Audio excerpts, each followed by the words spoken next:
Boa noite, pessoal. Hoje estamos chegando um pouquinho atrasado na nossa live, né? Mas estamos chegando aí para estar conversando um pouquinho com vocês, tá?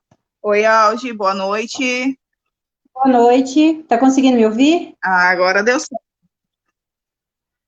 Eu, Oh, eu... agora deu certo. Ai, que bom. Vamos esperar o pessoal chegar, né? Deixa Para a eu, gente poder você estar me- conversando um pouquinho. Uhum. Deixa eu só compartilhar Esperar o pessoal aqui. entrar aí.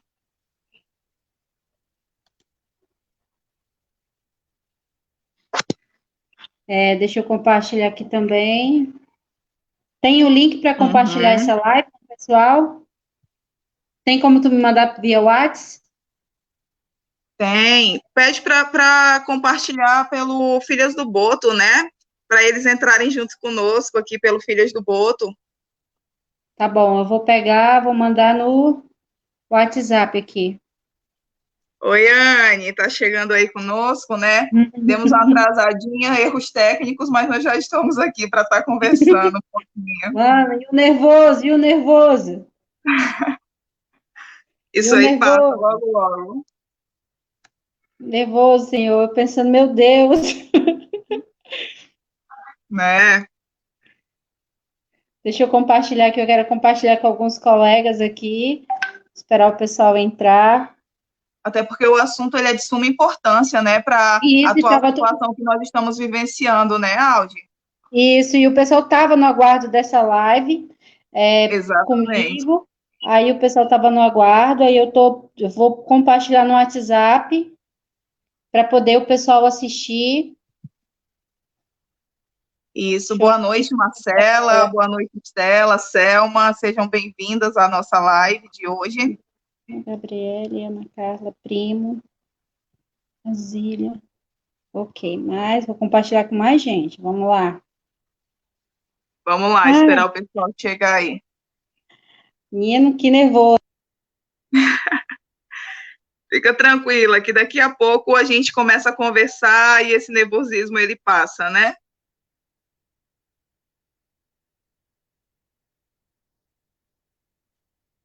Passa lá no grupo, Selma, que para elas entrarem aqui pelo Filhas do Boto.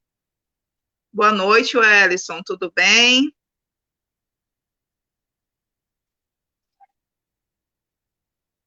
Então, acho que a gente já pode iniciar a nossa live de hoje, né, com 20 minutinhos de atraso, porém vai ser um assunto de essencial importância para a atual situação que nós estamos vivenciando, certo, pessoal?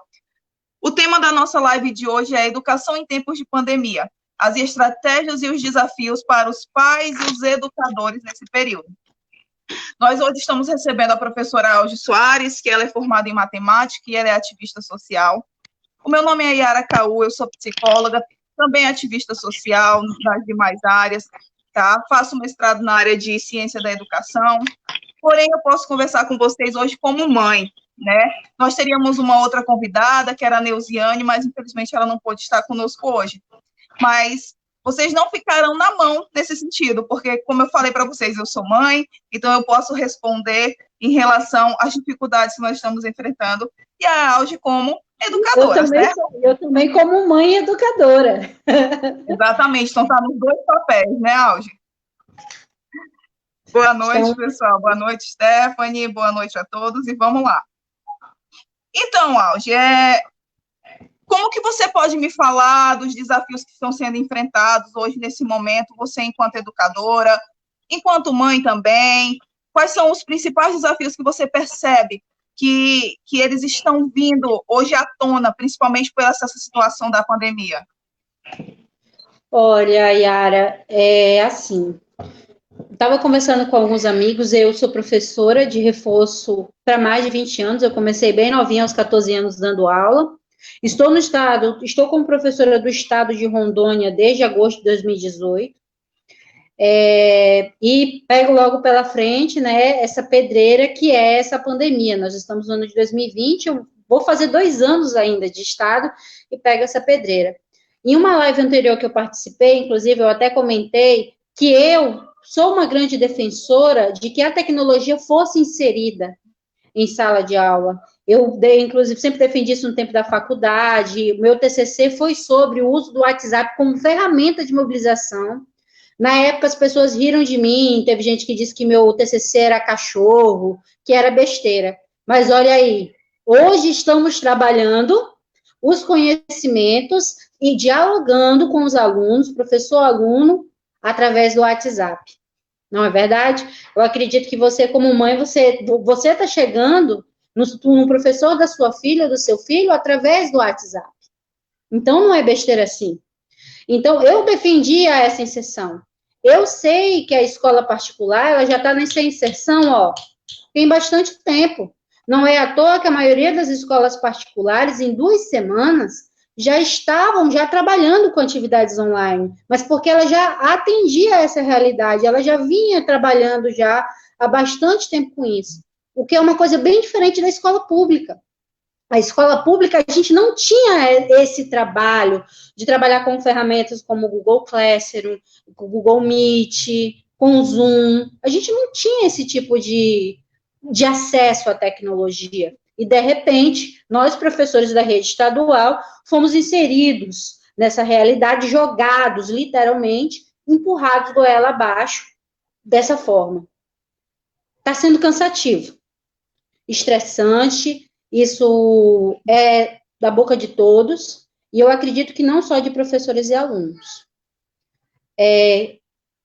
Adaptar a realidade de educação a home office é muito difícil, porque eu não sou só professora, eu sou professora, eu sou mãe de uma criança de 2 anos de idade, que demanda atenção, eu sou esposa, eu sou filha, eu sou neta.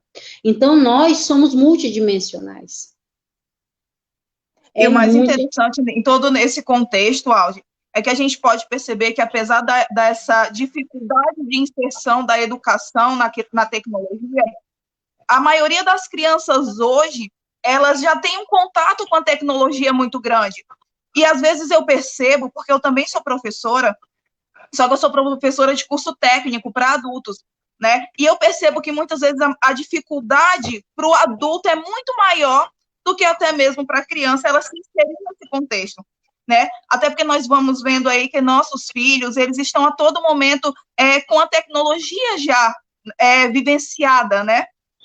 E hoje, quando eu percebo que a minha filha está estudando, eu percebo que ela tem, inclusive, uma certa responsabilidade de encaminhar as atividades no tempo certo, né? Porque ela sabe que aquilo vai valer nota e aquela nota vai ser inserida no currículo dela, onde ela precisará, no futuro, ter aquela nota, né? E o que eu acho mais interessante é que, apesar das dificuldades, principalmente comportamentais, e de estar mesmo assim, vamos dizer, sem poder sair, né, sem poder ter um contato social com os amigos, com os colegas, mas a parte educacional das nossas crianças, a gente percebe que elas estão conseguindo levar, né? Não sei como será, até que ponto ou até que tempo ainda nós teremos essa paralisação, né, onde as nossas crianças não poderão voltar para dentro da sala de aula. Mas hoje eu percebo que a maior dificuldade não é tanto na parte pedagógica, porém a maior dificuldade delas é na parte de estar em contato social com as outras crianças, porque elas sentem falta disso, né? Eu percebo também que os professores, eles estão se doando ao máximo, professores que muitas vezes não tinham contato com a tecnologia, eles estão se doando ao máximo para aprender a lidar com essa nova demanda que está surgindo, não é? E o que é que você pode me falar acerca disso? Como é que foi para você enfrentar essa situação dessa nova demanda? Assim, Yara, como eu disse para você, eu sempre defendi. Desde a época do TCC, meu TCC eu concluí em 2017, eu defendi ele. Onde eu já defendi essa questão do WhatsApp, do uso do WhatsApp como uma ferramenta. Porque é uma coisa que está na mão do aluno aqui, ó. Ele está todo o tempo, é uma ferramenta que está na mão dele. Então, por que ignorar ela? Né, verdade? Aí, o que aconteceu?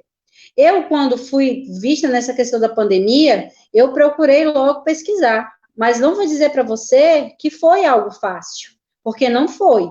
Foi bem complicado para mim, porque ao mesmo tempo que veio a questão da pandemia, veio também a minha questão do meu vício por informação. E cada vez que eu me aprofundava, ficava vendo aquele número de mortes nos outros países, porque eu sou uma mulher de números, eu sou das exatas, aquilo me deixava abalada. Mas a primeira coisa que eu pensei, falei, eu vou priorizar os meus alunos. Eu preciso primeiro adaptá-los, porque se não está sendo fácil para mim, também não está sendo fácil para eles. Então, como o estado de Rondônia, ele demorou cerca de... Nós entramos no isolamento social no dia 16 de março. Nós fomos retornar às aulas dia 20 de abril. 1 mês e 4 dias parados. E a gente sendo bombardeado com aquele monte de informação, todo mundo em casa, isolamento social e tudo mais. O impacto econômico, o impacto psicológico. Eu pensei, não, eu vou retomar uma revisão. Eu vou primeiro adaptar os meus alunos, me adaptar e adaptar os meus alunos como a gente vai fazer isso funcionar. E a minha preocupação sempre foi muito grande, sempre estar em contato com eles e perguntando, como é que tá? Tá bem? Vocês estão entendendo? Mas eu falo para você, eu tenho a minha mãe é uma grande professora, e minha mãe tem 34 anos de estado de Rondônia. A minha mãe não foi fácil para ela. Meu Deus do céu, está sendo muito difícil para ela. Ela só está conseguindo fazer essa transição, ela mesma fala, que é graças à minha irmã, que minha irmã é que está fazendo, ela pega as atividades, passa para minha irmã que mora com ela, e minha irmã coloca na plataforma. Mas ela disse que se não fosse isso, ela não conseguiria. E ela disse que tem colegas dela que não estão conseguindo lidar, e que estão entrando em depressão, porque não estão conseguindo chegar nos seus alunos. Alge, me conta um pouco. Pode falar. Me conta um pouquinho da parte didática. Como que vocês, professores, estão fazendo essa parte didática? Porque antes a gente sabe que vocês se reuniam, vocês viam as atividades necessárias de acordo com a turma, né? De acordo com o ano das crianças. Me fala um pouquinho dessa parte didática, como está sendo elaborar essa parte para que vocês encaminhem para as crianças para que elas possam estar estudando em casa. Olha, Yara, eu vou dizer da parte do ensino médio. Eu sou de uma escola de tempo integral, eu trabalho na Escola Brasília, do Novo Tempo, e lá foram feitas várias reuniões, cada professor, primeiramente, a única coisa que ficou unificada foi a plataforma, que foi escolhido o Google Classroom. Foi a plataforma que foi decidido para a gente modo curto modo, né? E nós e usar o Google Meet. Primeiramente, nós estávamos usando várias plataformas, era o Zoom, o Meet, o Cisco, era um monte de plataforma, era uma salada mista. Só que isso sobrecarregava os celulares dos nossos alunos, que são alunos do ensino médio. Aí o que aconteceu? Nós também tivemos a escuta de ouvir nossos alunos, eles disseram, professores, fiquem com só uma plataforma. Aí foi ouvido e adotamos o Meet, porque achamos mais fácil e mais acessível a eles também. Do ensino médio, é isso que eu posso dizer. E cada professor foi trabalhando, porque não foi... Quando a gente voltou, não tinha tido formação. Nós não sabíamos como lidar com a ferramenta. Então, esse primeiro momento foi um momento de adaptação. O que está acontecendo no estado de Rondônia é que eles estão direto estudando e não dão um resultado para a gente. Eles não estão escutando os professores e muito menos os alunos. Isso está gerando um estresse muito grande, fora dificuldade de acesso.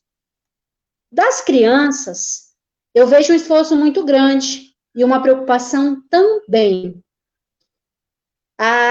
No caso, conversando com a minha mãe, ela até preocupada, na época a gente sempre conversa sobre educação, e ela falou para mim assim, minha filha, é tão difícil dar aula dessa forma, porque como é que a gente vai chegar no aluno? Ela falou que ela iria priorizar os conteúdos básicos, e que é assim que todos estão trabalhando. Só que o que está acontecendo? A criança, geralmente, ela tem que estar acompanhada por alguém. Então, o pai está tendo que se desdobrar, porque a ajuda do governo não veio.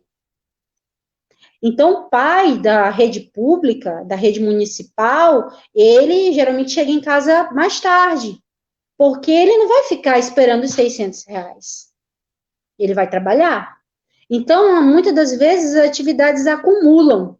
Fora a atividade acumulada, vem a pressão social, vem a pressão psicológica, e eles não conseguem. Tem pais mesmo que falam para mim, professores, como é que vocês conseguem? Em sala de aula com 35, 40 alunos, como é que vocês conseguem? É porque o ambiente é preparado para isso. A sala de aula está preparando o aluno para receber o conteúdo. Nós temos um quadro, nós temos a sala, nós temos o ar. Então, o aluno ele está com aquele espírito preparado para receber aquele assunto.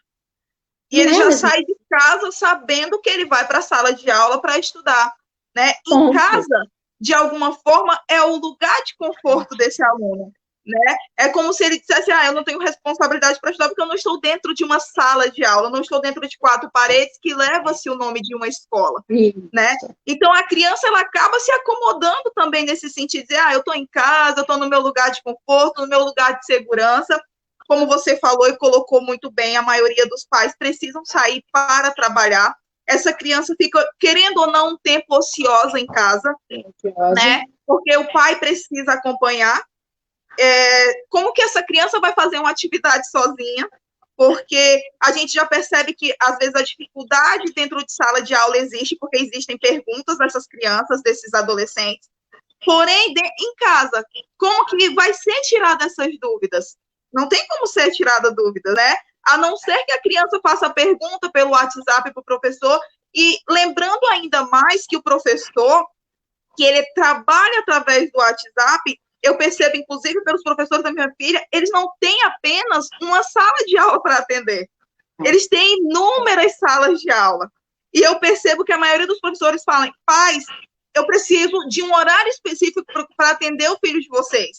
Eu não posso atender vocês 10 horas da noite, 11 horas da noite, como muitos pais também levam essa responsabilidade, como se o professor fosse obrigado a atender o pai e o filho a hora que o pai quer, no tempo que o pai quer. E eu percebo que não é assim, porque esse professor, ele também tem vida, ele também tem família, como você colocou, né? Então, a gente vai percebendo que as dificuldades, elas vão surgindo de todos os lados, né? E o que fazer? Como fazer? Você consegue trazer alguma solução enquanto educadora para essa problemática?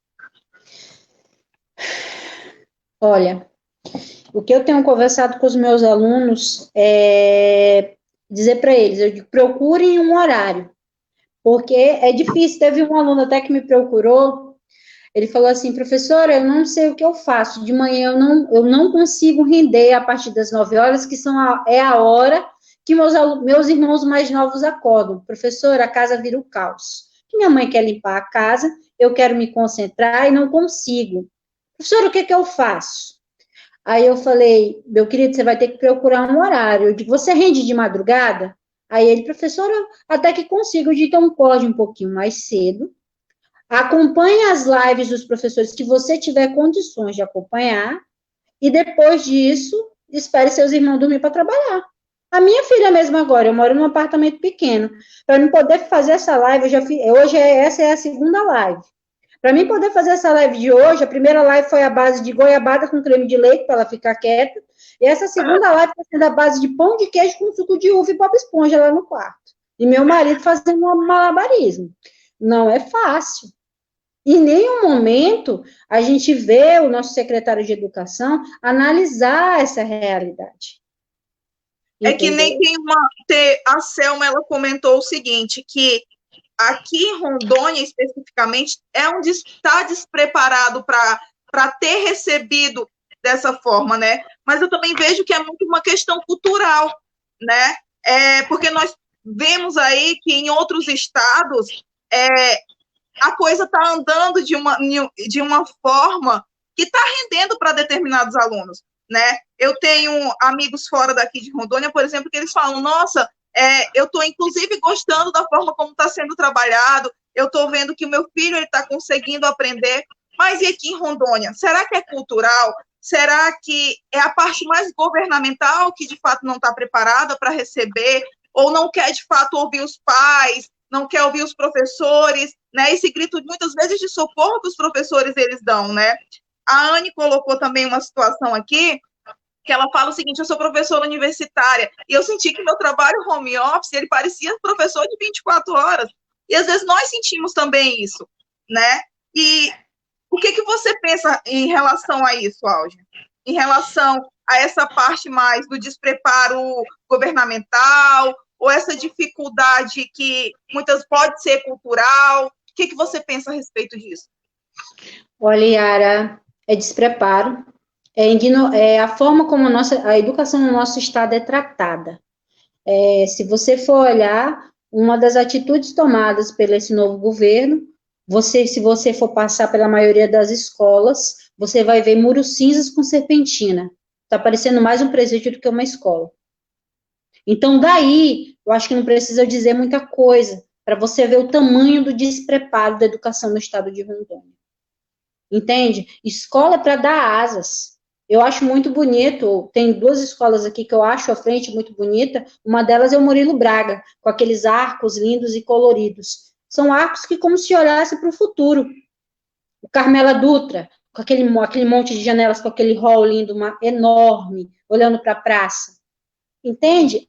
Daí você tira, aí você vai olhar o prédio da Assembleia Legislativa, aquela obra faraônica, enquanto nossas escolas estão caindo aos pedaços. Não só a escola, mas toda a estrutura em si. Professores mal valorizados, técnicos, entendeu? Com baixos salários.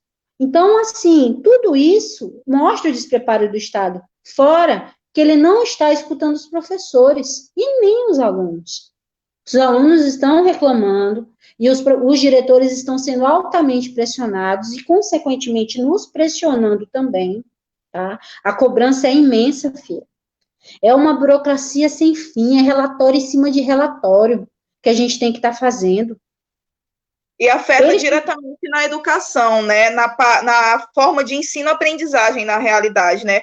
Porque a partir do momento que você trabalha pressionado, muitas vezes você não consegue nem passar aquilo que você deseja passar para a criança ou para o adolescente, para que ele possa aprender de fato dentro de sala de aula. Sendo ainda que o período de estudo ele é muito curto, né? Onde muitas vezes essa criança ela só chega dentro da sala de aula, ela recebe aquela carga, né? Que os professores, querendo ou não, já passam. Aí a criança vai para casa. Muitas vezes, alguns pais não têm nem a responsabilidade também, puxam essa responsabilidade de acompanhar o filho pelo menos 1 hora nas suas atividades diárias. Isso quando tem aula. Então, você imagina, nesse período de pandemia, como não está sendo, né? Então, nós vamos percebendo também, além do despreparo governamental, às vezes também o despreparo de alguns pais, né? Muitos pais também, não, como eu comecei a fala, não puxam também a responsabilidade do ensino-aprendizagem dos filhos. Eu, inclusive, vi na internet aí um meme, algo relacionado a isso, que falava que os pais, né, como que os pais estavam aguentando fazer essas atividades com a criança, porque se o pai não fosse saísse pedagogo, ele sairia louco, né, desse período. E aí, como que a gente percebe, né, a importância de um professor na educação dos nossos filhos? Não só na educação, mas na vida dos nossos filhos, né? Porque alguns professores vão passando pela vida deles e vão marcando, né? Lembro-me que existem professores, minha filha está no 5º ano agora, mas desde a alfabetização tem alguns professores que vão marcando a vida dela. E é exatamente esses professores que ela tem a oportunidade de aprender mais, ela se dá essa oportunidade, sabe? E como é nesse momento, será, para você? O que você pensa? Porque quando a gente está presencialmente, é mais fácil você falar uma palavra de carinho para uma criança, às vezes a criança chega para você dar um abraço, e nesse período de pandemia, como está sendo, né? Eu pratico a escutativa. Então, eu sempre, quando eu como eu não tenho internet em casa, o meu é pacote de dados. Então, não tem como eu estar fazendo live o tempo inteiro. E isso eu deixei logo, quando começou as aulas remotas, eu comecei a conversar com meus alunos e sempre deixava isso claro para eles. E sempre deixava claro também que qualquer dúvida era para me procurar. Eu acho que a escuta é muito importante nesse período. É realmente você ouvir o seu aluno, até mesmo ouvir seus colegas de trabalho, conversar sobre o que está acontecendo, porque é um peso muito grande, porque além do vírus, tem essa questão da gente lidar com essa nova forma de trabalhar, e não é todo mundo que se adapta fácil, não. Ou eu ouvi até de um colega hoje que ele disse a palavra, ele disse que está com raiva da palavra se reinventar.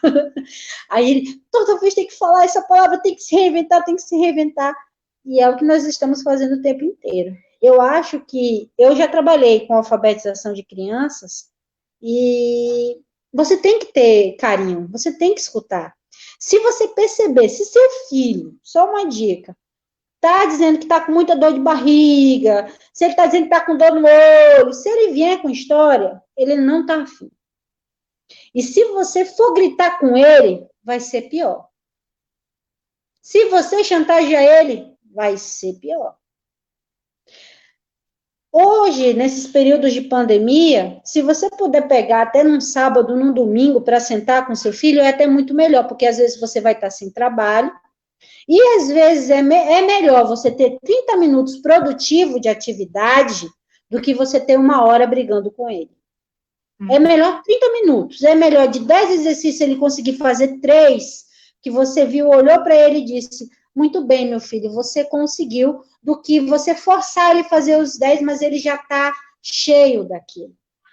Então, nesse momento agora, escolher o que é essencial é mais importante. Depois, deixa para quando a gente voltar para a sala de aula, que desse BO a gente entende, deixa para os professores, a gente se vira nos 30. E me fala um pouquinho uma coisa que até mesmo uma curiosidade. E o emocional de vocês, né, enquanto professores?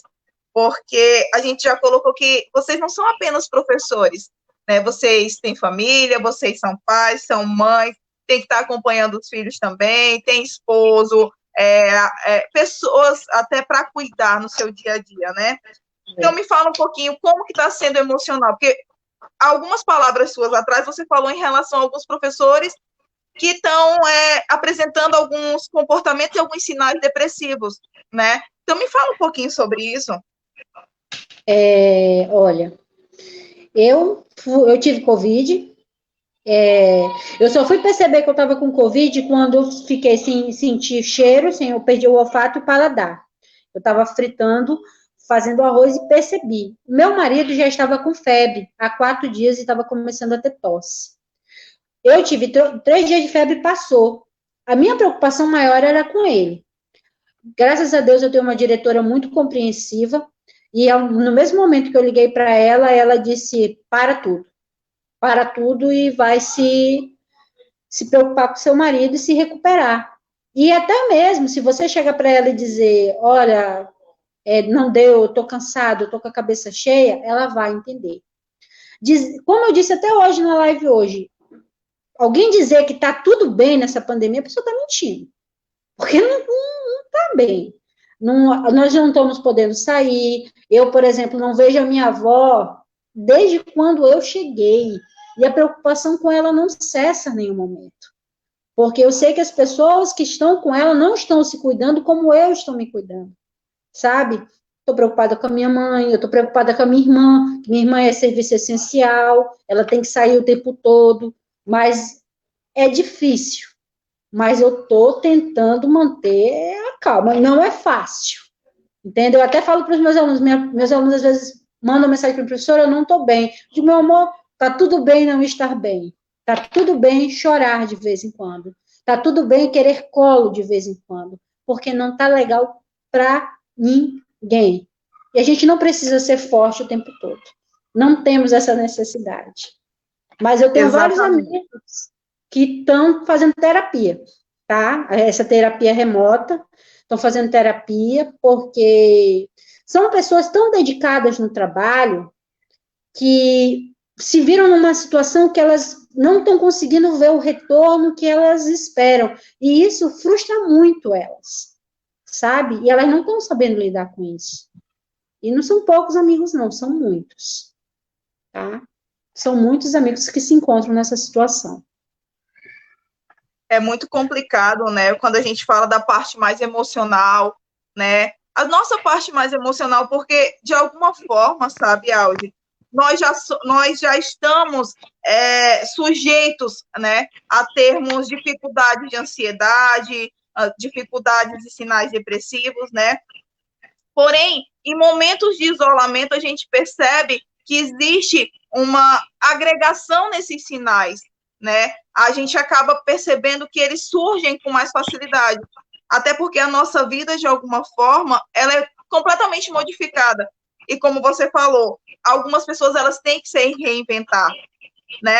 E nem todas as pessoas elas têm a capacidade de resiliência, né? De passar por cima das dificuldades da melhor forma que ela pode. Não sabem ou não adquiriram essa capacidade mesmo, né? E nós vamos vendo os enfrentamentos que cada um vai passando, desde o professor aos pais e os alunos, né?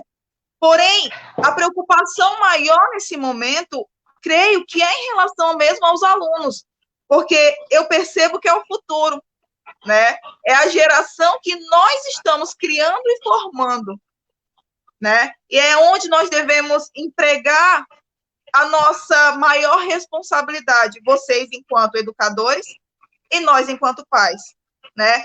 E o que nós estamos fazendo para melhorar isso? O que você, enquanto professor, está fazendo para melhorar isso? O que você me diz? Olha, eu sempre falo para os meus alunos que toda vez o pessoal gosta de fazer umas dinâmicas, né? E eu sempre falo, olha, eu não vou fazer dinâmica com vocês, eu me apresento, mas eu sempre falo que tem uma palavra que ela cabe em qualquer lugar, e essa palavra é o respeito.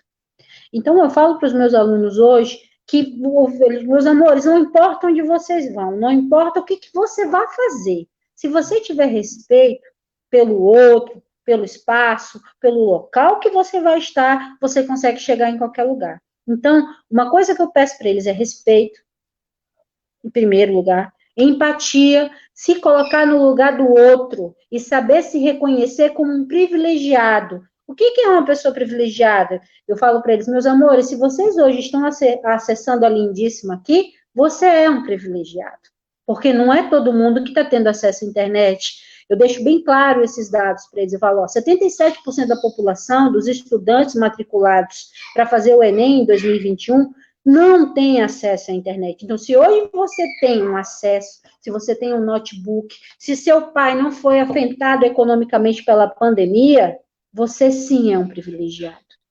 E você tem que saber que não é a realidade da maioria. Então, é uma coisa que eu toco muito. E eu falo para eles o tempo todo. Eu digo, se a educação não está cumprindo o seu papel de universalidade, para mim não está servindo de nada. Porque se eu não consigo chegar em todos, mesmo aquele que não quer estudar, aquele anjo que não quer estudar, eu não estou cumprindo o meu papel na educação, que é a universalidade. Foi exatamente o que o Judson falou aqui, né? Ele falou que nem todos os alunos eles têm internet em casa, né? Que não existe uma democratização para todos, né? E nós percebemos isso exatamente nesse período, porque a maioria das atividades elas estão sendo via internet, né? Através da tecnologia, e nem todas as crianças, adolescentes e jovens têm acesso a essa tecnologia, né? Apesar de que é algo hoje que muitos consideram corriqueiro, como você colocou, né? Porém, não existe. E a gente percebe que também não existe um esforço para que chegue a todos essa tecnologia, né? Porque às vezes, sabe, Alja, eu percebo que é muito mais fácil a falta de conhecimento para que não existam cidadãos que sejam preparados a questionar, né? Do que chegar a todos para ter essa capacidade de questionamento, né? Eu não sei como que você pensa em relação a isso. Você pode falar um pouquinho para a gente? Olha, Essa diferença já era obscena, ela já era difícil, né? Agora ela ficou obscena, porque nós vamos ter o Enem, né? Exatamente. O Enem. Em 2019, 77% já não tinha acesso, tá? A um acesso constante um acesso a um ponto de internet. Porque você tem que diferenciar bem dados de uma internet. Porque o dados, ele acaba, né? É igual eu aqui, fico controlando quantas horas de Bob Esponja minha filha assistiu, porque eu ainda tenho que deixar um pouquinho dos dados para poder dar minha aula. Ainda pesquisar material. Então, assim, eu acho muito cruel o que está sendo feito. Muito cruel. Você pode ver agora mesmo pelo Enem, o INEP consultou os estudantes, perguntando para eles, já foi uma briga muito grande para a gente conseguir adiar o Enem, né? Foi uma briga muito grande das instituições, Uni, UBS, de toda essa galera aí, políticos, brigando para adiar o Enem. Beleza, conseguimos adiar o Enem. Quando se adia o Enem, a gente vê que o resultado da enquete dizia que 49,7% queria que as provas fossem em maio de 2021. 35,3% queria em janeiro de 2021. E 15% quer em dezembro de 2020. Tá tudo bem. Quando foi ontem, o que eles divulgam, o que o governo federal divulga, que vai fazer em janeiro, no dia 17 e no dia 24 de janeiro, a impressa, e a versão digital vai ser no dia 31 de janeiro e 7 de fevereiro de 2021. Por aí você já vê que não tem democracia.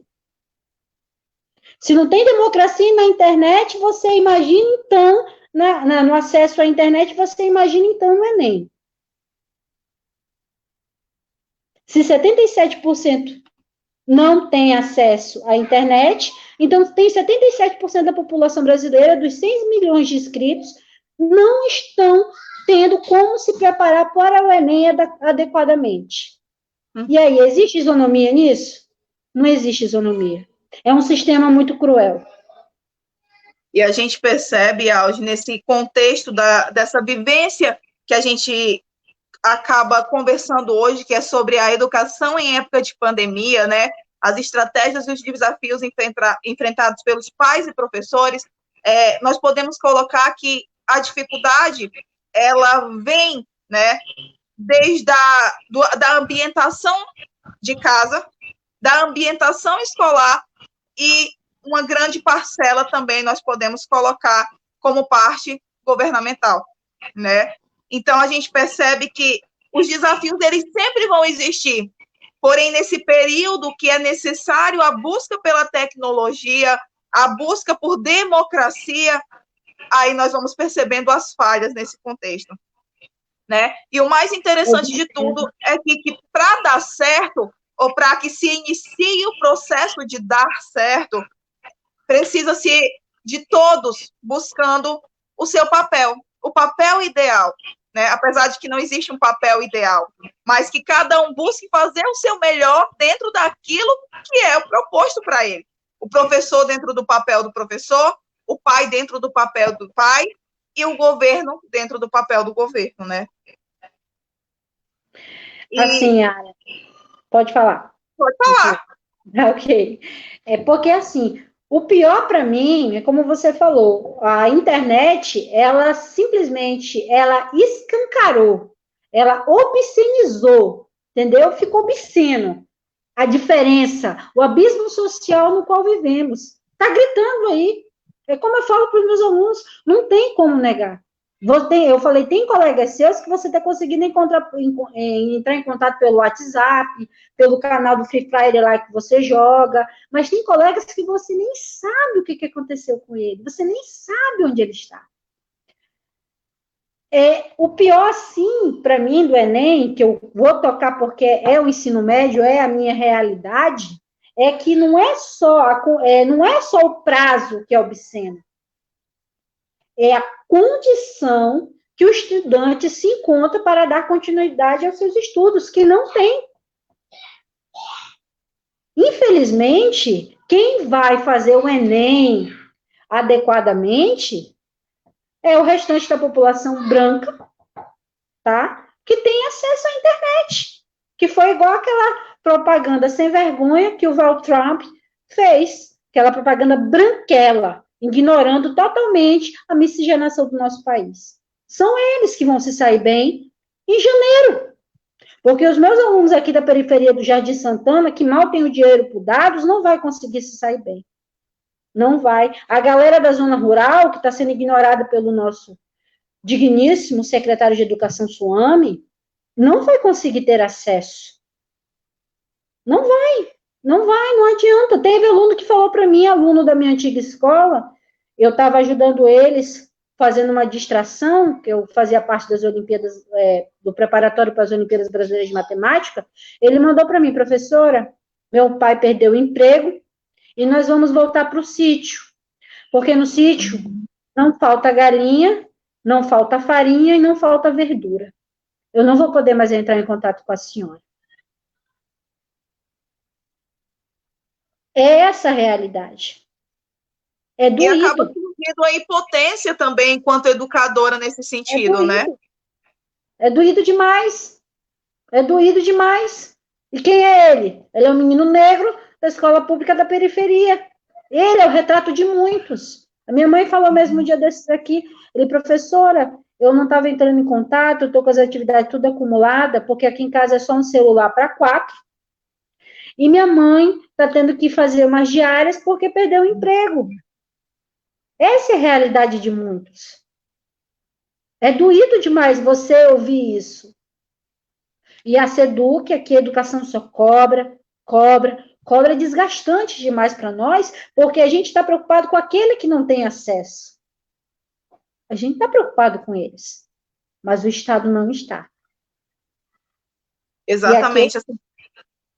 Assim como uma frase da Karine agora que ela colocou, que eu achei bem interessante, que ela fala que a Darcy Ribeiro ela já falava, né, que a crise da educação no Brasil não é uma crise, ela é um projeto. Né? E ela coloca ainda mais que, infelizmente, o sucateamento das escolas e o agravamento das diferenças de acesso parece ser proposital, né? E nós presenciamos uma falta de vontade do poder público, né? Então, quando eu falo, foi o que exatamente a minha fala anterior, tudo está atrelado, né? Que mesmo cada um fazendo o seu papel, né? O pai de pai, o professor, educador de educador e o governo de governo, mesmo assim, se existe uma falha em alguma dessas esferas, a gente já percebe que a educação, ela não é em sua totalidade aproveitada pelo aluno, né? E isso a gente vai percebendo nos diversos campos que nós estamos atuando. Eu no meu papel de mãe, eu no meu campo de mãe, e você no seu campo de professora, né? E o mais interessante disso tudo é que eu percebo, Alge, pelas tuas palavras, a impotência que vocês acabam adquirindo nesse contexto, né?